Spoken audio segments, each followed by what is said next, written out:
Ciao, Bella. I am Ronnie Ann Ryan, love and cosmic coach, and this is the Breathe Love and Magic podcast. We'll talk about a magical mix of mystical methods, including everything that works to live your best life, grow spiritually, and maybe find love. Open your heart, expand your mind, and connect with spirit. Tune into the magic that is all around you. If you enjoy the show, please give it a thumbs up or write a glowing review and click the bell to subscribe so you'll know when the next episode is available.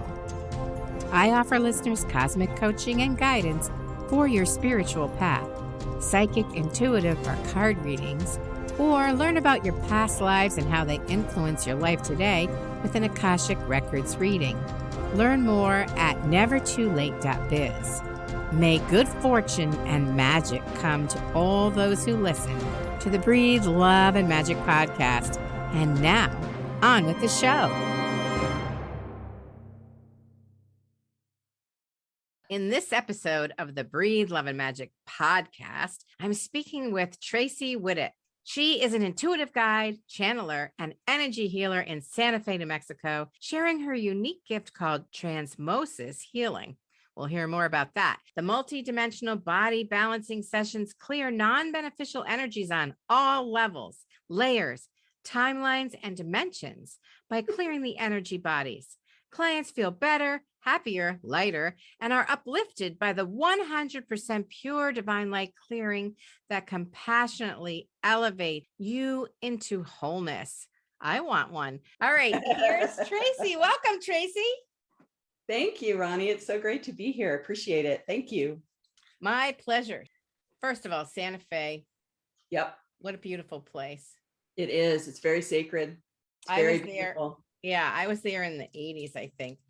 Okay, so let's talk about multidimensional body balancing. Wow. Right. Explain, please. We feel like we're whole, like this is all there is, what we see with our naked eyes. And really, Buckminster Fuller said it best. He's like 1% is visible and 99% is invisible. So what the heck is going on in that 99%?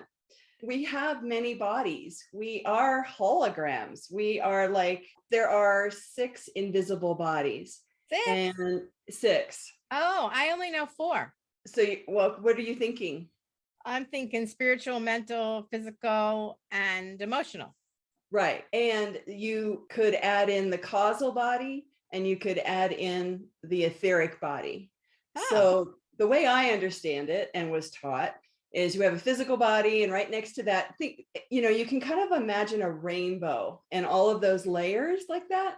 You have a physical body, supra physical, astral, which is emotional, causal, which is where all your memories are stored, mental, etheric is like the higher mind, and then your soul body or your spirit body. They look like you, but a little bit more transparent, a little bit more higher vibe frequency wise as a resonance. And what I crack up about, we always depict them as an outer body, but they're really in the inner realms.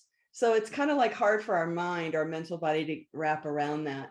And what I've learned in multidimensional body balancing is that 80% of the time, are wounds and disconnects. And that could be any kind of a trauma. And you fall down and scrape your knee when you're a kid. The cells in our bodies, the organs, everything has soul, has spirit, because we are energy, but it seems like it's solid, And so sometimes we have wounds and disconnects where we get disconnected from everything because we get stuck in the past.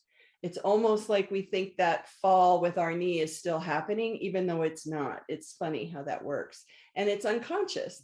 To explain transmosis, I used to say it's a made-up word, but I had a friend correct me and she goes, no, it's a divinely appointed word. I'm like, okay, I'll buy a vowel. That's good. I'll use that one, right?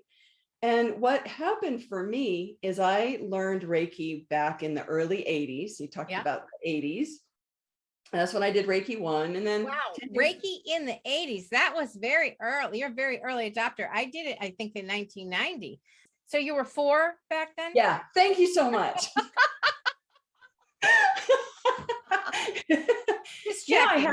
I had a neighborhood teacher who suggested that I do that. A neighborhood teacher, meaning we'd go to her house on Sunday nights. I was like probably 18, 20, Wow. somewhere in there. And she did reflexology on me. And I'm like, wow, yeah, you got the pituitary point. I feel that in my head. So I went to her house every Sunday night and we studied A Course in Miracles. Do you remember the Course in Miracles? Yes. Oh, yes. And that's like spiritual psychotherapy in a sense, because it dissolves the ego. And so every Sunday night we go to her house and discuss what we had as an experience or our resistance or whatever. And one day she said, hey, I have some friends in town, and his name was John Harvey Gray, and he's a Reiki master. And I think you should consider taking this weekend course. So I did. And that was like the beginning. So that was like 1983. So I'm older. And but you look good, girl. Thank you. Thank you so much. Everything that we do is cumulative. And I learned that early, fortunately. The other thing I wanted to say before I express what happened with Transmosis was in my mid-20s, I found this beautiful program in Virginia. I was from Northern Virginia, the East Coast. And Michelle Luson brought through this program, a 9-week program called Creative Wellness. And it's holistic stress management. And I'm telling you, it changed my life. And I still use those principles today, to the point where I took the course, the whole week intensive, and I can teach it. But the problem was that she was before her time. Yeah. That was before you could find, I don't know, a scented candle, colored candles, all the things that we take for granted now with pocket stones, gemstones, and all of that. After I took Creative Wellness, it really changed my life. And I still use that today. As a matter of fact, I got my degree in college, my individualized study for those mature students that had been out of high school. I'd already had 2 years of school, but I went back to George Mason University and I created my own degree, and I called it stress management. And I wanted to learn more about the endocrine system.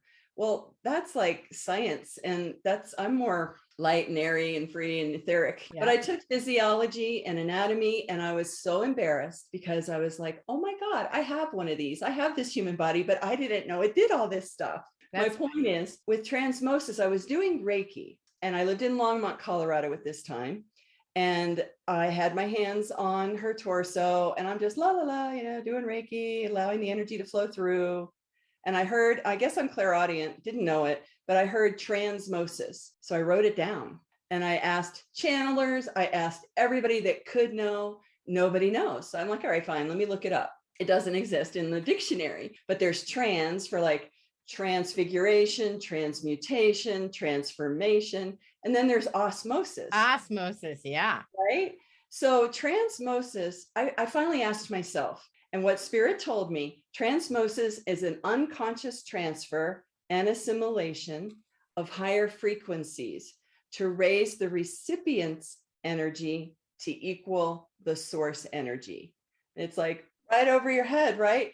But it kind of makes sense. No, I got it. What you're saying is you're leveling up the person you're working on to connect with that soul level energy. Thank you. That's good. I like that. Woo! I listened to you. Did you also know that Transmosis is a national cybersecurity workforce developer? Yes, I wanted to get the URL, for a website or whatever, and just call it Transmosis, but it was just taken by that company. I'm like, well, that's interesting. So I wonder what they think it means, Yeah. I've taken so many energy work courses, and all my friends kind of kid around with me like, seriously, you don't need to take another course. I'm like, but I like it. I like learning. And the unique thing that occurs for me is that I share what I hear and what I see when I work with someone, whether it's Reiki, theta healing, access consciousness bars, and multidimensional body balancing or spirit mending. So what we're doing, and it's not even me. So maybe I'm not even a channeler. Maybe it's more like divine flow, because that would be channeling. Okay. Because I don't identify with being psychic. Like I don't tell the future, but sometimes images and stories or things come through when I'm working with someone. And then I find out later that that was a prophecy of some sort. Like, unfortunately, like their dog was sick and she says, no, my dog's fine. And then come to find out, she called me to tell me she was putting her dog down the next day. I was like, oh, I'm so sorry, Yeah. And the light does it. We are light and sound. We're energy. And I'm not really religious. I'm more spiritual, but in the Bible, it says, and in the beginning, there was the word. Well, that's the sound. If we are spiritual beings, if we're divine human beings, which I believe we are, then what we are the local representatives of the divine. Like in the business world, I'm the marketing sales rep for God. Creator, source, whatever. The light does it. And what happens for me, my unique experience, is that we call in 100% pure divine light. I thought that when I say, hey, I'm working with Saint Germain or anybody, any ascended master, archangel, that I'm working with 100% pure divine light. But when I had my first clearing from my teachers, Vicki and Jean in Boulder, Colorado, she called in 100% pure divine light. And then she paused for a really long time. And I'm like, what's going on? And she says, there's a changing of the guard. I'm like, oh, so there was some trickery there, maybe with who I thought I was communing with. So that's my message. Call in 100% pure divine light each and every time, always. Even though you kind of think it, call it in. We don't remember how powerful we are. We are so powerful as individuals, but we focus so much in the outer world that we think that's real. And where the juice is and where the power is and our empowerment is on the inner realms, in our inner experiences. And so I feel sometimes like a highly skilled nurse. We're calling in 100% pure divine light. Let's say we're working with you, Ronnie, and we call in Ronnie's guides of 100% pure divine light. And we ask for Ronnie's highest and greatest good to be done for herself and for all concerned. Because it's all one thing. We're all one, but it feels separate, right? And then I call in my guides of 100% pure divine light. And I ask to be a pure divine vessel of truth, wisdom, and healing love for Ronnie's highest and greatest good. And then I invite us both to take our egos and personalities outside that consecrated space. It's co-creation so that you and I can be as close as possible to pure divine consciousness. And then I ask, show me what is in Ronnie's highest and greatest good. And I get told what to do. So I just follow directions, but I share it with my voice. So I'm like the messenger, and I don't mean to desecrate anything, but I have this sense of humor where I feel like I'm on Saturday Night Live sometimes. And it's like, let's call in your guides and my guides and we'll do lunch. I love that. That's fun. Listen, who said levity can't be divine? Right. That's joy, right? Higher vibration. Yeah. Exactly. Right. Why not? I think that's good. I don't think it needs to be serious. I mean, levity opens doors and changes energy and is a transformation in itself. I mean, you can release through crying, but you can also release through laughter. So I don't see anything wrong with doing lunch. Thank you so much. Yeah. And that's fun. I ask you, the patient, the client, what do you want to work on? And you pulled it up: physical, emotional, mental, spiritual. What do you want to work on all those levels or anything else? And when I took this course, it was a long time. I think it was like 6 weeks at a time. We had table practice. We did all this work. And now I incorporate everything. So everything that we learned, I put on one piece of paper, 8.5 by 11. I love that. Okay. You know what applied kinesiology is, where you can ask your body the truth Muscle and it will testing. tell you. Yes. You tell me what you want to work on, and then I will ask the guides. I'll call you in just like we did with the consecrated space, and I will muscle test on my map, my little 8.5 by 11 inch piece of paper. I will ask, what does Ronnie need to work on? What's in her highest and greatest good? And everybody seems to need to clear their ancestral line on their mother's and father's side of the family, because we inherit things. We inherit energies, experiences, behavior, actions that aren't even ours. But it feels like they're ours because it's happening within our body and our life, our experience. So we clear out those energies. 80% of the time, all of our wounds and disconnects, which are basically, I don't know, for lack of science, I call it a blob, an energy blob that gets into the matrix, our graph paper of how we are made up. 80% of the time, energies get stuck in the past in our nervous system, our endocrine system, and our chakra system. But then there's other times it's in other places. So it's a vast landscape of our experience of how we manifest here in the world. We are these amazing beings. Like when I went back to that anatomy and physiology class, I'm like, oh my God, I did not know my body did all of this. So that was very helpful for the work that I'm doing today. And so spirit might say, Ronnie might want to work on this, and you think she wants to work on this based on what you got, but then they might take us in another direction and call up like a hologram, like on Minority Report, that movie. Yeah. Call up Ronnie's nervous system of the astral body. And then I kind of sense what's going on, and I look at it, and you might need to go into the fight or flight room, and we place you in there, and the beings of light work on you. But I have a lot of phrases that work, meaning I learned the phrases and now I'm kind of off script because I'm pulling in other things. So we call in the violet consuming flame. Please clean, clear, cleanse, heal, harmonize, and balance Ronnie on all levels, layers, timelines, and dimensions. Bam. Thank you. Let me just feel that. You said it, I'm using it. And I have a clairvoyant friend who actually sees energy, like she's clairvoyant, she sees outside, and she said that that's really happening. When I say it, it's happening.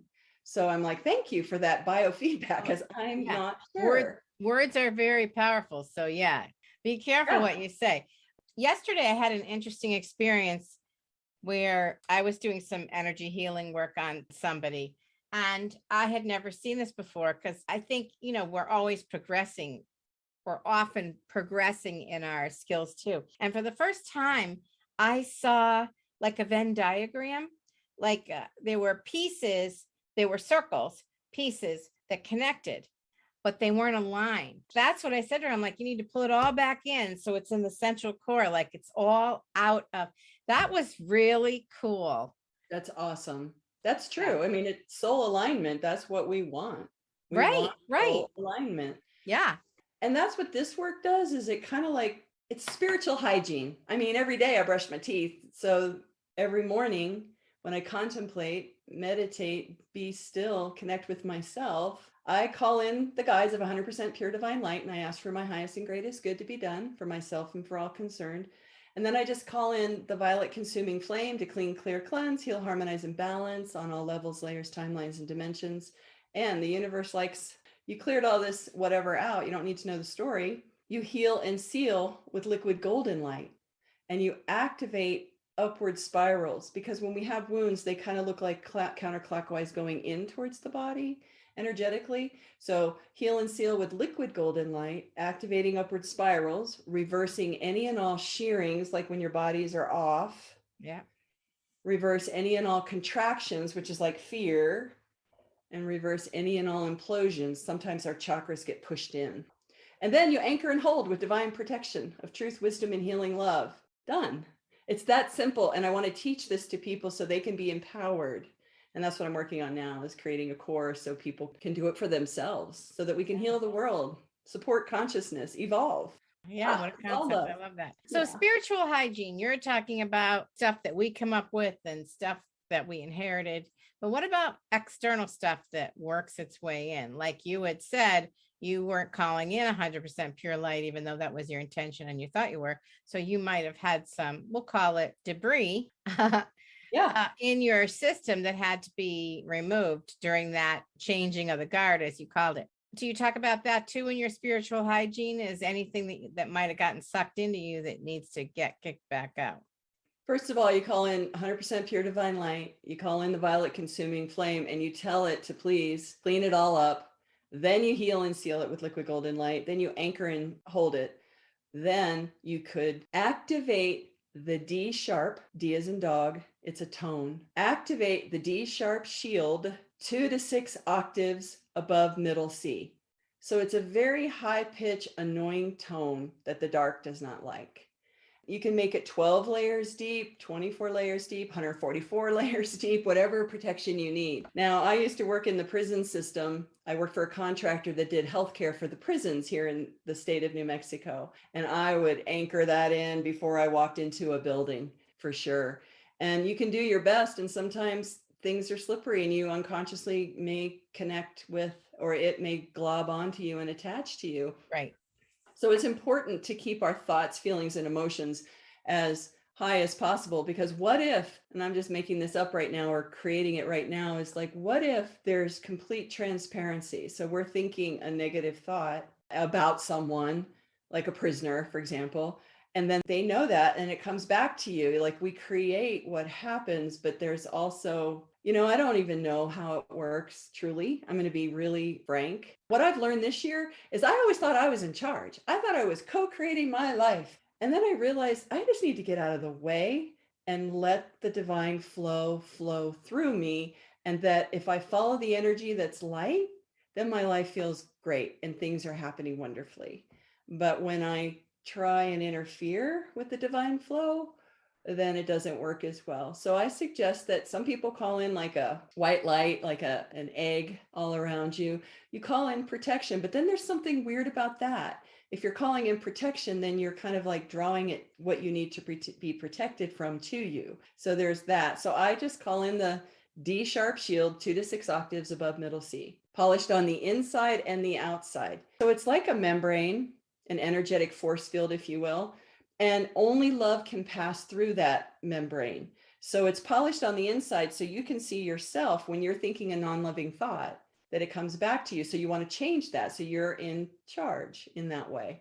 And then any energies that are coming towards you from the outer world sees what it does, and we can program it to return it to sender immediately. Like it sees itself and that consciousness is returned. It can't come through if it's not loving. That's what I learned about a shield, I guess a magical shield. Part of it is with the violet flame, and then another part of it is a mirror.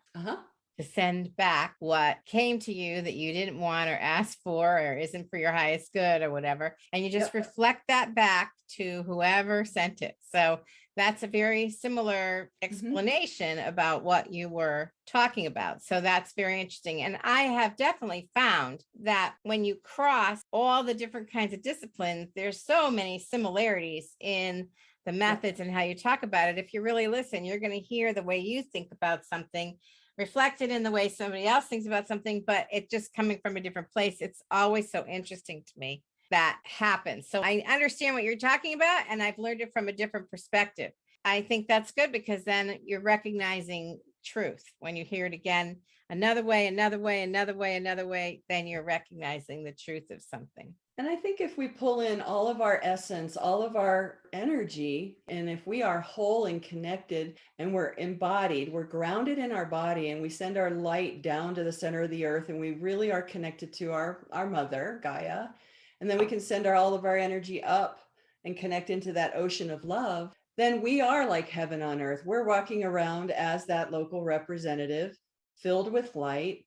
And it's not like we get off this planet without cause and effect, with things that we decided we needed to learn for our soul's highest and greatest good as we're in this lifetime. But we can sure do our best to make it the best life we can, and connecting to energies that we think might, even if we don't know for sure, we can actually command our 100% pure divine light team to assist us to do what we want, to do what we desire, to be as pure as possible as a human, and be kind, and all of those things, hydrate with healthy water, really high frequency alkaline water, or whatever you want, and eat organic food and exercise and do all of those things. Because like we said in the beginning, it's all cumulative, and offering our gifts to the world can serve ourselves, and we can serve the all. And what if we could be the greatest gift to everybody, to ourselves and to all? Our intuition is our power.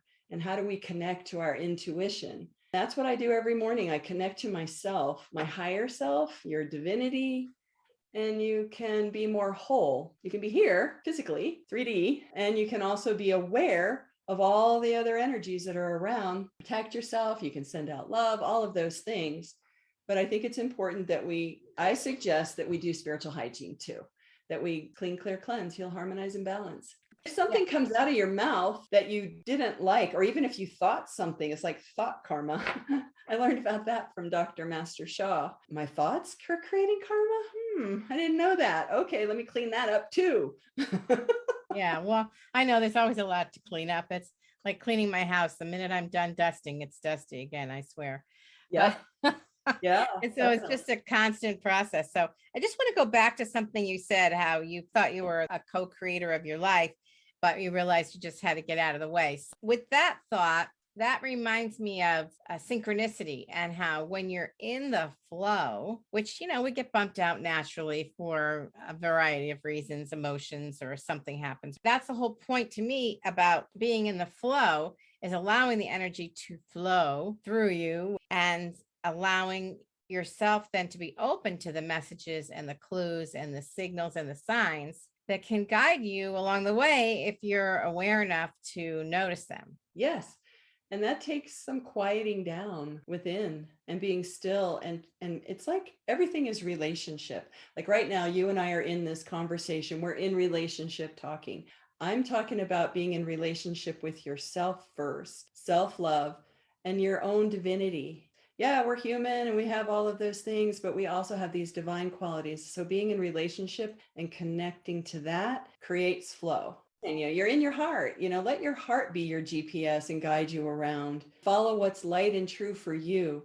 Oftentimes I would say yes when I meant no, and it didn't go well. You know what I mean? It would just not. So you have to trust yourself. And how do you trust yourself? Well, you connect in the morning and you trust. For me, it's a trust walk.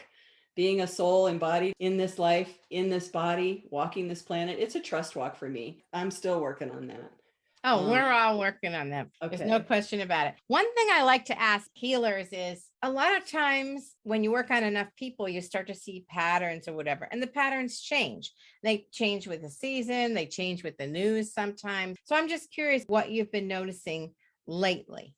Yeah. This week, first of all, what I do a lot of different modalities, right? And I use healing touch. So I have a pendulum and I check the chakra system to see if it's open or not before I start, because you want that energy to flow. And what's been happening this week is that the lower chakras are open, and then from the heart up, they're blocked or closed. And it's like, okay, so you're physically here, but let's bring all of you here. So using healing touch, you send energy with your right hand and you receive with your left. So my right hand would be in the field above the root chakra, and my left hand would be over the sacral chakra.